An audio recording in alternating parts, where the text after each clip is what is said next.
From Interior Alaska's most trusted news source, this is the Fbx Evening News.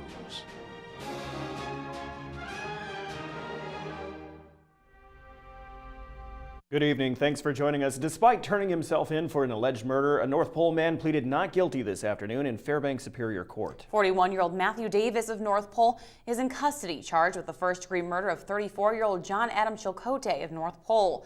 Last week, a grand jury indicted Davis on additional murder charges, including 2 counts of murder in the second degree. According to court documents, Davis sent texts to a woman threatening he would kill the man she was with if she didn't respond. Investigators say Davis broke into her home later that evening and fatally shot Chilcote inside a bedroom. The woman and her young child were able to hide and phone for authorities. North Pole police say Davis turned himself in and they were able to obtain the murder weapon. Fairbanks Superior Court Judge Paul Lyle set his trial today for May. Not guilty pleas for a Nenana man accused of the repeated sexual abuse of a minor victim. 32-year-old Kevin Talliot of Nenana, who was previously facing 6 sexual abuse charges, was recently indicted on 10 more. According to court documents, the abuse occurred between February of 2009 and sometime last year in Nenana. Talliot allegedly abused a victim under the age of 13 and later a minor between the ages of 13 and 15. Court documents also allege that Talliot solicited sex from a minor. He is currently being held on a no-bail status. Trial for his case is set for May. The Fairbanks Board of Education is scheduled to meet in just over 3 weeks to approve the school district's 2015-16 operating budget. Superintendent of Schools Karen Gaborik and District CFO Lisa Pierce presented the proposed $243 million spending plan to the board last night. The school board will hold a series of budgetary work sessions in the coming weeks, including a public hearing slated for March 11th. The proposed budget seeks a $50.75 million local contribution from the Fairbanks North Star Borough. Depending upon the level of state funding, the district faces anywhere from a $7.5 to an $11 million deficit. Working under the assumption of a $7.5 million shortfall, Gaborik's original budget called to cut more than 65 district jobs. She offered an amended version last night that reduced the number of cut positions to just over 50. You know, I backed off on my increases to class size, so I did not touch kindergarten or grades 1 through 3 class size, knowing that that's a priority of the board. So I did not do any increases there, and I looked for other places to cut the budget. School funding is a major part of the state budget that lawmakers are working on. A little more than halfway through the 90-day legislative session, committees are still looking at ways to cut the budget to match the expected shortfall. Committees are trying to find ways to reduce spending and not damage or have to eliminate programs altogether. Some lawmakers say because of the percentage education takes from the total state budget, it will see some major cuts. Senator Anita McKinnon, a Democrat from Eagle River, commented. And so everything is on the table. Education specifically, 26.18 cents of every dollar that Alaska has is invested in K through 12 education. 26.18 cents is invested in health and social services. And then I believe it drops down to 13.5 to the university. So inside of 3 different departments that we invest in, we have over 60% of Alaska's dollars being invested. And so education is on the table. When we come back, the kids were jumping to the music yesterday at Wood River Elementary School as they participated in the Artist in School event. Also, with the warmer temperatures comes the danger of objects falling from above that could cause you harm. In our health report, we'll give you an idea of what to look out for. Stay with us. Welcome back. A Galena woman facing serious charges for an alleged hit and run was arraigned this afternoon in Fairbanks Superior Court. 63-year-old Glenda Huntington is charged with DUI and leaving the scene of an accident. According to court documents, Huntington struck a man with her vehicle while intoxicated. Troopers say he rolled up and over the hood and was seriously injured. Huntington got out of the vehicle briefly to check on the man, but drove away, leaving him there. She was later located at a bar in Galena where she was arrested. The victim was medevac to Fairbanks for treatment. Trial for her case is set for May. The Alaska Center for Energy and Power, or ACEP, was organized 7 years ago to focus on energy facing Alaskans. Since then, after years of planning, the agency has worked side by side with other industries to develop and optimize energy systems for the Alaska market. The agency continues to streamline its mission of addressing the high cost of energy for the state. Today, the director for the Alaska Center for Energy and Power was the guest at the weekly Chamber of Commerce luncheon, and she said the agency was making good progress at finding new ways to save money. And so we've really focused on how you can most affordably and effectively integrate renewables and do that in a way that that's actually going to make a meaningful difference in terms of the delivered power to consumers. After Artists in the Schools Week, students from Wood River Elementary performed a special hip-hop dance show. Kendall McCumber, a local dance instructor, spent the week teaching hip-hop choreography for different age groups. She got them warmed up with body isolations and stretching, and then delved into some more complicated and more stylish dance moves. Some of those elements included tutting, a modern rhythmic dance, freestyle, and break dancing. After rehearsing all week, students were able to show off their moves at a final performance in front of their family and friends. Now, at the end of the show, McCumber said she felt the performance went well. The kids were encouraging toward their peers and learned a lot. Well, hopefully they gained a bit of confidence, because I let them know basically at the beginning, you know, if a movement doesn't work with your body, you just keep trying, and sometimes when you mess up, you create the most awesomest move, and everybody's like, stop, let's do what that person's doing instead. So hopefully they gained a little bit of confidence with movement. Choreography is really good for the brain to help you remember what you did and what's coming next. So that was a real big brain teaser for a lot of the kids, but hopefully that challenge created new neural pathways. And With the wide range of temperatures Fairbanks has seen this winter, where are some things people need to watch out for to avoid injury, like walking carefully on icy surfaces? Monty Bowen has more now in this week's Health Report. The Fairbanks Fire Department this winter has frequently sent an ambulance to help someone who has been injured falling on the ice. And the unseasonably warm temperatures are causing another issue not usually seen this time of year. Snow loads sliding from roofs and falling icicles. Icicles may be beautiful, but they can be dangerous. One emergency medicine doctor warns they are like a sharp dagger. The biggest concern when you get hit by an icicle, of course, is you could get cut and start to bleed, or in the case of hitting your head, you could end up with a concussion. He said when walking outside during winter, you need to be mindful of what's above your head and below your feet. Avoid walking under hanging ice and walk carefully on ice-coated sidewalks. If you need icicles or snow removed from your roof, it's best to hire professionals. He says he has had patients injured when they fell off slippery ladders. Ladders are extremely dangerous. Unstable conditions because the ground is slippery. Snow and ice build up on the rungs and on the bottoms of shoes, and then you just don't know the ledge that you're lying the ladder against could have icicles there or ice that could break or even just have the ladder move. He also said kids especially can be tempted to knock off frozen spikes, and they're the ones most prone to injury. He said to talk to your kids in advance about safety. This is Monty Bowen reporting. The Health Report is brought to you by the Ear, Nose, and Throat Clinic, located in the Medical Dental Arts Building, and by Interior Women's Health, located on 1626 30th Avenue.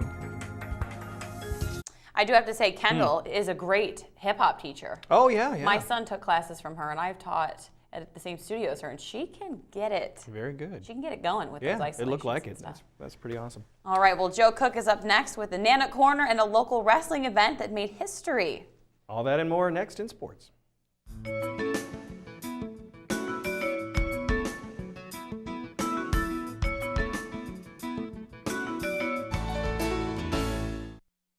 Hello, Interior Alaska. Excuse me, Joe Cook here in Sports Seat for you this Tuesday evening with your local sports. The 2014-2015 basketball season came to an end on Saturday for the Alaska basketball teams. Here's a look at what happened Saturday and news on some players receiving GNAC awards.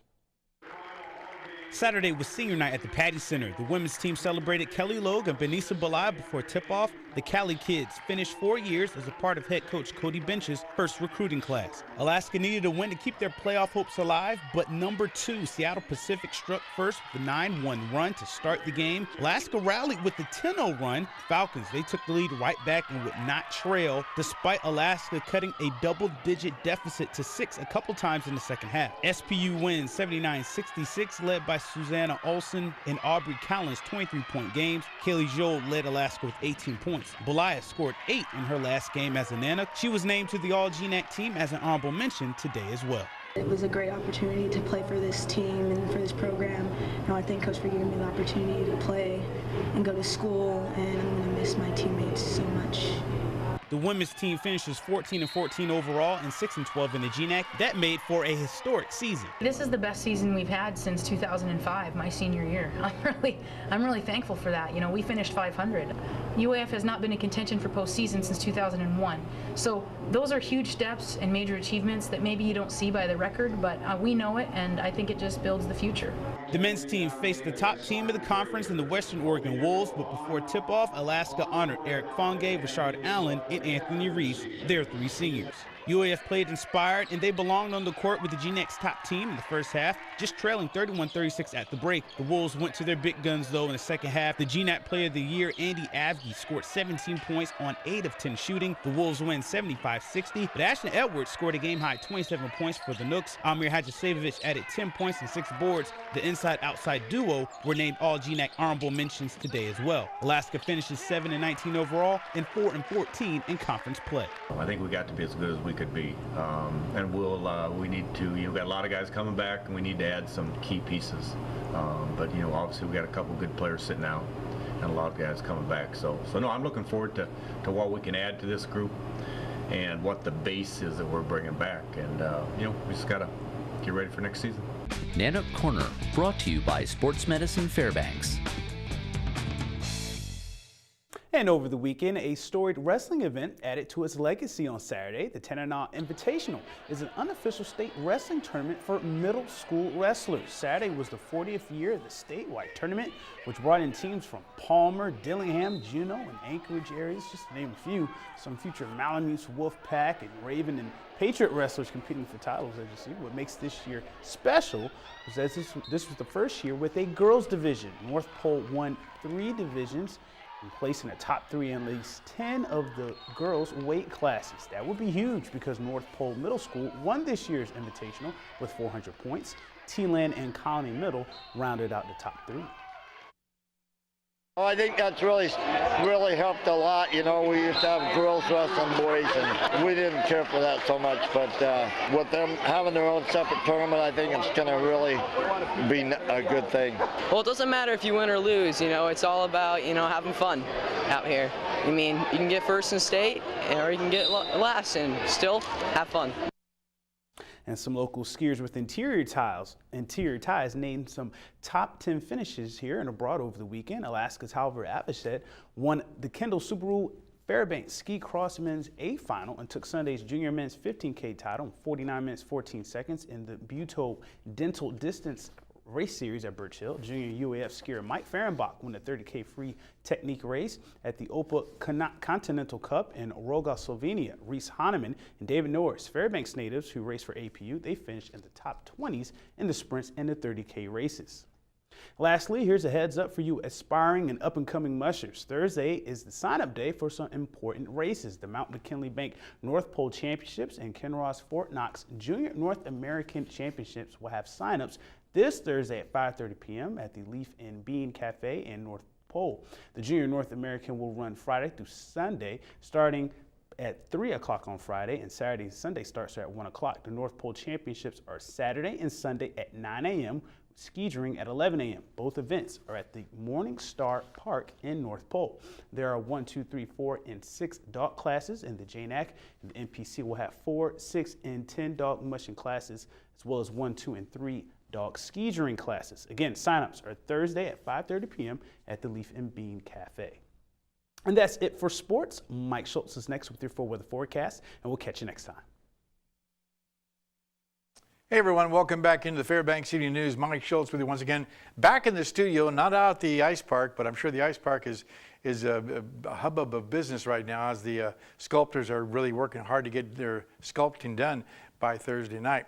Now, as far as our weather is concerned, well, it was looking like it was going to snow all day long, and finally it did this afternoon, but not a whole lot. We're looking at a little bit of light snow, but more to come. We'll tell you about that in just a little bit. Our photograph night, a lovely pink sky. This one's sent in by Lloyd and Danita Swinson.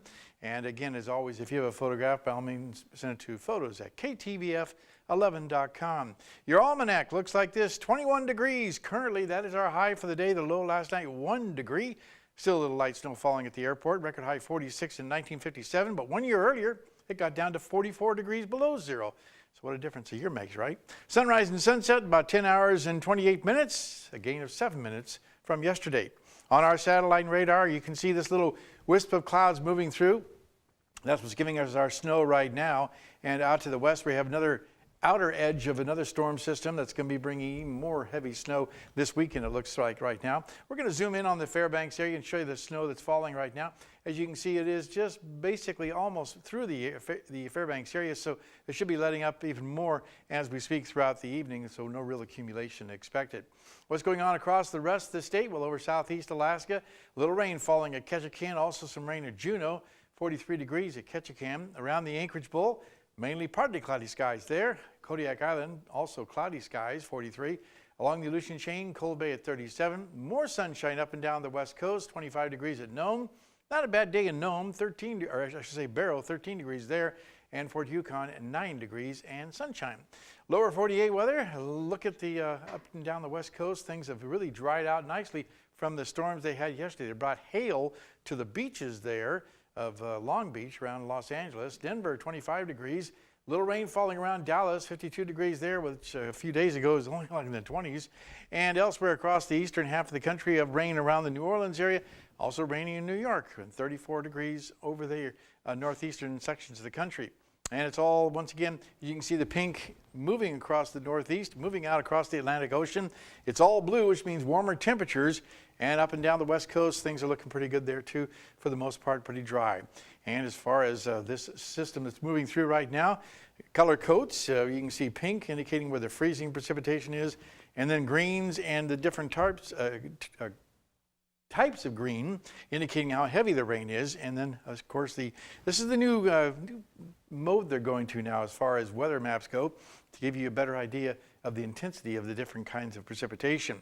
Now, as far as the jet stream is concerned, once again, jet stream way up to the north, allowing a lot of warm temperatures across the deep south. Okay, back to Alaska for tomorrow. For the northern sections, blowing snow expected at Barrow, cloudy skies at Dome, and a little bit of light snow in the Fort Yukon area, 29 degrees at Fort Yukon. Here in the interior, we'll be looking at, for the most part, morning snow ending for Fairbanks and Healy, but still some lingering snow showers around the Delta Junction area. Over southeast Alaska, rain is in the forecast once again. A chance of rain for Juneau and just a slight chance for afternoon rain for the Ketchikan area. While out to the southwest, we'll be looking at a chance of rain for Cold Bay, scattered showers for Kodiak, and mixed rain and snow for Bethel. And down around the Anchorage Bowl, it looks like for the most part, cloudy skies for Anchorage, light snow at Homer, and isolated showers in Valdez. Okay, time once again for our kids' weather. And all this week, we're talking with the kids from Wood River Elementary School. Tonight, here's a young man with a nice picture. And I drew this picture of a tornado because it is a story that happened a while ago where a tornado took some sand from the Sahara Desert and carried it all the way over to a rainforest, and the sand fertilized the ground. That is some pretty interesting what happened there with that tornado moving that far, taking the Sahara Desert, helping to include in that tornado. Again, Mount McKinley Bank, thank you for their sponsoring our Kids Weather Watch. And tomorrow night, a young man will be here with an interesting weather question. Here's your forecast for the remainder of the night. Cloudy skies, periods of light snow, maybe an inch by morning, 20 degrees for the overnight low. Tomorrow's forecast, snow in the morning, slowly ending by afternoon, 33 degrees. And here's our extended forecast. The 5-day period looking at temperatures cooling down over the weekend, 16, 15, even 10 by Monday. And also a pretty good chance of seeing some more snow moving into our area by the weekend. And like I said last night, right now all indications are it'll be something we'll definitely be probably shoveling or at least moving away with a little bit of effort, because we're looking at a little more accumulation. But cooling down once again. It's going to be huge. Yeah. So did our restart, happening on Monday morning. I mean, that's going to be huge for it to hopefully freeze anything. There's good. I mean, getting good snow on that trail is good for them, and those temperatures not so bad for a dog. Well, the western half of the state is just getting pounded with lots of snow, so they'll have plenty of snow, no problems there. And then temperatures cooling down here nicely. will freeze that any kind of moisture that's on the river, so it'll make it even lower, more solid and more safe. Most definitely. That's the most important thing. Talk about the nick of time. Yeah, it's this kind of weather though that can be frustrating, especially if you just shoveled your driveway and then a day later you have to do it again. Yeah. You know? So I'm running out of places to put it. That's the biggest problem. Right. All right. Thanks, Mike. That'll wrap up this edition of the Fbx Evening News. We are glad you could join us. And tonight on NBC Nightly News, the House of Representatives has funded the Department of Homeland Security until September. That's next with Lester Holt. And a reminder, join us here 6 days a week at 6 and 11 or online anytime at webcenter11.com. Okay, from all of us here at the News Center, we hope to see you back at 11. Have a great night. Good night.